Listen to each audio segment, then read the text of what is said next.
Midweek Pictorial, May 6, 1920. Mountjoy Prison in Dublin, Ireland, in which have been imprisoned many of the Sinn Féiners who have been arrested for political offences. A hunger strike was started by about 100 of these, and was carried so far that many were on the point of exhaustion and possible death. The demand for their release has been fierce and insistent. Sinn Féiner arrested in Dublin for defying British authority being conducted to jail under guard. Arrests are still plentiful in the disturbed Irish capital. A recent raid in a single night netted over 100 prisoners. All but 5 of these were released within 24 hours. The replacement of Lord French and Ian Macpherson recently was thought to foreshadow a more stringent application of laws against sedition. But one of the first acts of the new administration was the release of nearly 100 Irish political prisoners who had gone on a hunger strike. Girls in Dublin carrying banners asking the populace to pray for Ireland's prisoners. The demonstration was made in the immediate vicinity of Mountjoy Prison, where 104 political prisoners were said to be dying following a prolonged hunger strike. The popular feeling ran so high, and the attitude of crowds became so threatening, that nearly 100 of the prisoners were released by the British authorities. Some were sent to hospitals, and others to their homes. The release was on parole. Mob of Irish residents of Dublin outside Mountjoy Prison cheering the 104 hunger strikers who were there confined.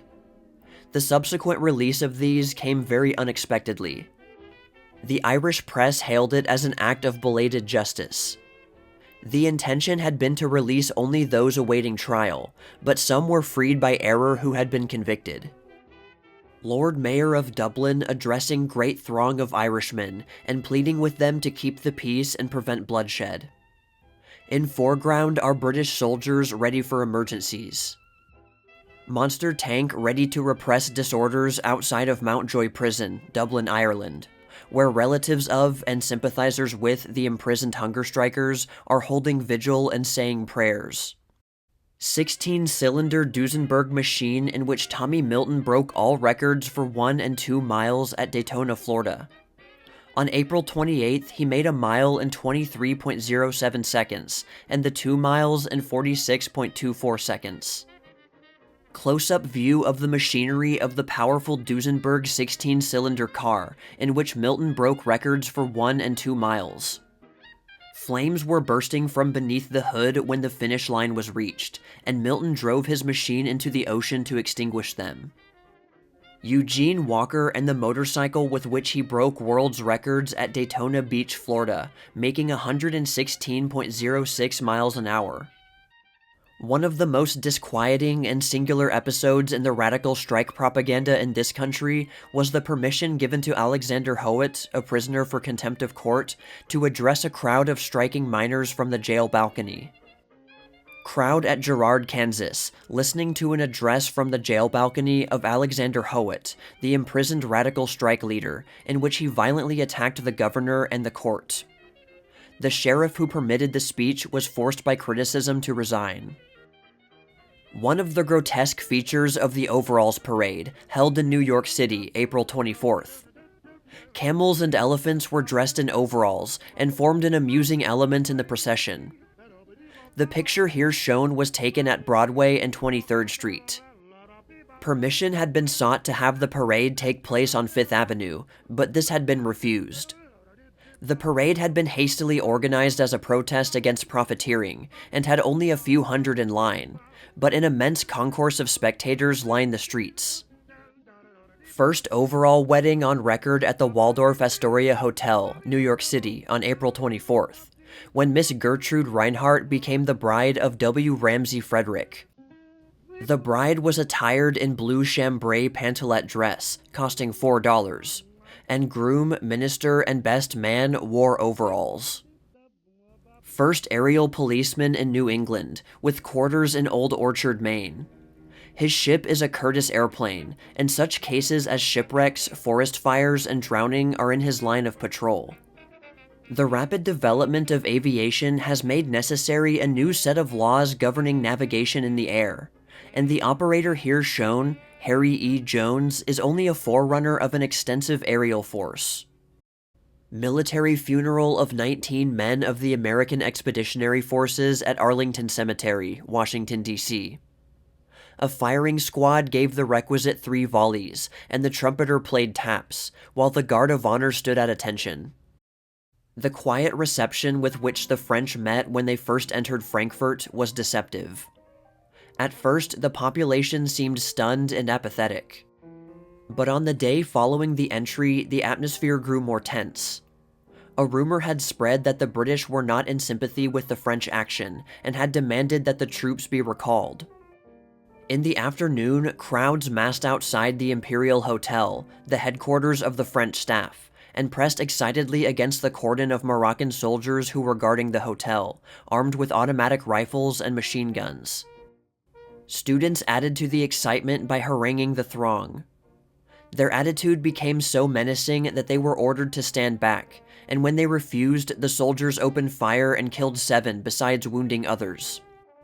The riot was quelled and the town has since been quiet. Photo caption: machine guns posted in the Imperial Hotel and commanding the square in front. It was in the vicinity of this hotel that the crowds became so threatening on April 7th that the troops fired into the throng. The guns are manned by colored soldiers. French soldiers with tanks patrolling the streets in Frankfurt after a hostile demonstration. French-Moroccan soldier on guard before the Café Hauptwache on Schillerplatz in Frankfurt. It was in this street that the French, assailed by jeers and threats, fired into the throng, killing 7 and wounding several. Belgian colors flying in the principal square of Frankfurt. At first, the occupation was carried out by French troops, but later, to demonstrate sympathy with the movement, Belgian troops were sent. Curious procession of Bolshevist agitators in the Quartier des Lilas, Paris. A detachment of the marchers, including children, are holding knives in their teeth. During the election campaign in France a few months ago, the government party had made large use of a poster showing a man holding a knife dripping with blood between his teeth, with the inscription, "What Bolshevism spells." The action of the paraders was in derision of this poster. Parade in Reval, the capital of Estonia, on the 2nd anniversary of the nation's independence, February 24, 1920. Estonia was formerly a province of Russia and later seceded, together with the other Baltic states. Government barges for navigation of the Mississippi launched at St. Louis. The Birmingham, self-propelled barge, costing $500,000, is here being christened. 3 of the largest liners in the world in dock at Southampton. At right is the Imperator, in the center is the Mauretania, and at left is the Adriatic. Most expensive hat in the world. It is a gift from 3,000 milliners of the United States to Madame Deschanel, the wife of the President of the French Republic. The great value of the hat lies in the plumes of the beautiful birds of paradise that are used to trim the black frame, which is made of Milan straw. There are 9 of these plumes, each worth $500 apiece, which makes a total of $4,500 for the feathers alone. Were it not a gift, it is doubtful whether the president's wife would venture to wear so costly a hat, considering the economic conditions in France and the strength of the socialist element. The lining is made of 48 pieces of silk, 1 for each state of the American Union. Dr. F. H. Milliner, standing, and H. L. Garmer, waiting for a sign from Mars. They were on a farm near Cedar Creek, Nebraska, and were utilizing miles of telegraph wire as antenna for their wireless. No signal, however, was detected. Episode in a recent game between the New York Yankees and the Philadelphia Athletics.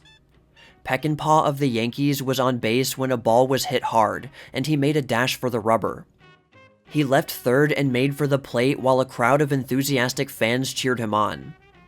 The ball was smartly fielded, but he made a tremendous spurt and reached the rubber just as the ball was coming into the Athletic catcher, Perkins.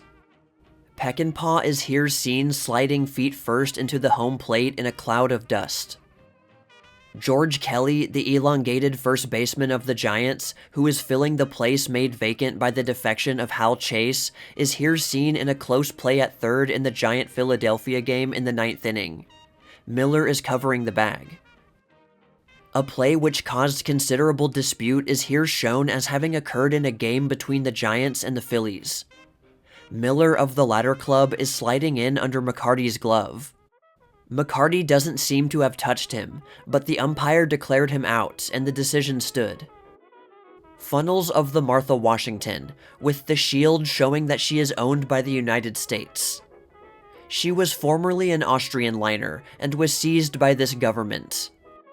She set sail April 28th for South American ports, carrying passengers and freight. She is being operated by the Munson Company, under direction of U.S. Shipping Board.